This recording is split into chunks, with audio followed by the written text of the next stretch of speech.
On the One News Now, I'm Denise Tan. President Marcos has signed into law the Magna Carta of Filipino seafarers. It enumerates the rights and duties of seafarers and the obligations of maritime agencies for overseas workers. Marcos cited threats to the safety of maritime workers in the Red Sea, where Houthi rebels are carrying out drone and missile attacks. At its core, this new law aims to uphold the fundamental rights of our overseas seafarers, their rights to fair wages, safe working conditions, and skills and competency development, amongst others. The measure's principal author, Senator Raffy Tulfo, hailed the signing of the Magna Carta of Filipino seafarers. Tulfo thanked Marcos and his colleagues in the Senate for its swift passage.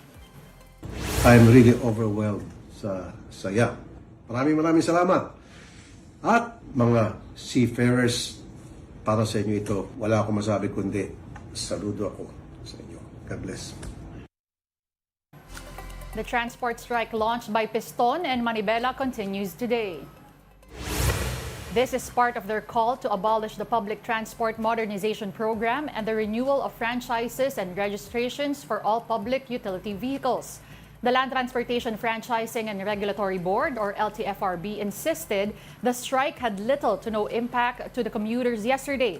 However, News 5 encountered some commuters who struggled to ride a jeepney to their work yesterday.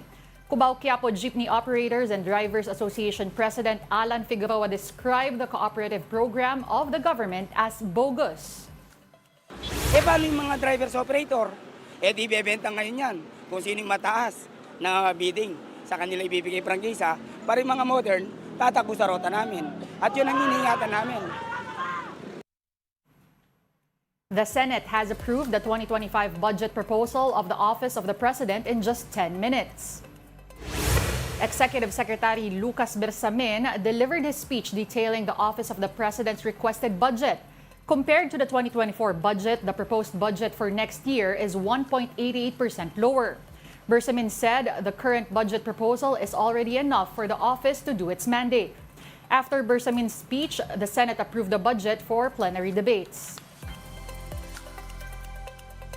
Philippine Ambassador to the U.S., Babe Romualdez, says China is clearly testing not only the Quad nations but also the Philippines. He emphasized the importance of getting global support against China's aggression. Quad leaders expressing serious concerns over China's coercive and intimidating actions in the South China Sea. Although they didn't make direct mention of China, it wasn't until much later that U.S. President Joe Biden was caught on a hot mic saying that China is testing us all in the region. I wonder if you had any thoughts on that. Well, there's no question about it that China is not only testing Quad, but also even the Philippines. Quite obviously that we're being tested almost every day in our territorial waters. But we are using maximum restraint, and the President's made it clear that we will do what we need to do in supplying especially the Sierra Madre and continue to patrol our own territorial waters without necessarily creating any conflict. However, as our Secretary of Defense said, we will continue and we will not stop because as far as we're concerned, we're doing what is right, which is what is rightfully ours. Tell us, what was the reaction inside the room when President Joe Biden was caught or heard saying that China is testing us? Well, I don't think there was really any major. He publicly even said it already in the end anyway, that indeed China is testing not only the Quad, but as I said, the entire world, the free world that is really very much against the kind of aggressive behavior that China has been doing in the South China Sea. That's precisely the reason why we continue to reach out to as many countries as possible into seeing our point that we want to try to resolve all these issues in a very civil and a very peaceful way as much as we can, just like what the United States and other countries are doing. Ambassador, reports are saying that at least 20 countries plan to hold a summit on the sidelines of the United Nations General Assembly, and one of the topics could be about, China's behavior. Could you confirm that to us? Well, I mentioned that in a forum that it is not really a summit, but more of a get together of like-minded countries to try to look into, well, one thing for sure, maritime security and maritime safety, which includes, of course, the South China Sea. We'll be back with more stories after the break. Keep it here on One News.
Watching One News now, I'm Denise Tan. In weather, the easterlies continue to bring rains in some parts of the country. Isolated rain showers are expected over Bicol, Eastern Visayas, Caraga, and Davao region. Metro Manila and the rest of the country may also expect rains due to localized thunderstorms. Pag-asa is not monitoring any low-pressure area within and outside the country as of the moment.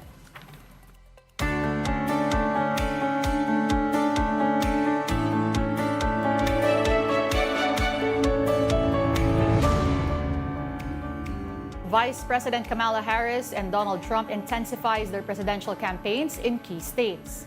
Here's Harris's campaign officials are weighing a potential visit to the U.S.-Mexico border. Her team are trying to close the gap with Trump on the issue of immigration. Meanwhile, Trump was in a policy roundtable with farmers in Pennsylvania. He claimed that Chinese President Xi Jinping agreed to buy $50 billion of American farm products if he wins the elections. Genevieve Villafranca Jopanda, co-chairperson of Filipino Americans for Harris Waltz 2024, weighs in on the upcoming U.S. election. She says more Phil-Ams are now getting involved in U.S. politics. Here's an excerpt from her interview on The Big Story. When you say volunteers, what is the campaign like in the United States, especially for Democrats? Sure. We're actually very close to the Democratic National Committee and to the campaign. And the the Filipino American Harris Waltz organization is an actual affinity group of the campaign. So there are about 14 Asian affinity groups. So there's Korean Americans, Japanese Americans, Chinese, and there's us. And we actually work together with our communities, and we basically ask our communities what are issues and policies that that are important to us. And we actually work with the campaign, and we tell them. And so we work closely with them. We meet with them every week. And I think it's important that we have that dialogue so that way we know that whoever we elect into the White House actually understands our policies and the issues that represent us. I want to go to the 3 of the 7 key battleground states that we mentioned a while ago, Arizona, Georgia, and North Carolina. Sure. What is working for former President Trump in these states, and what kind of work does Kamala need to do to be able to get that lead? So I just read this morning that Kamala is ahead in Georgia and Nevada. She just surpassed them in the last 2 weeks. And it's only by a very small margin, about 0.2, 0.3 points.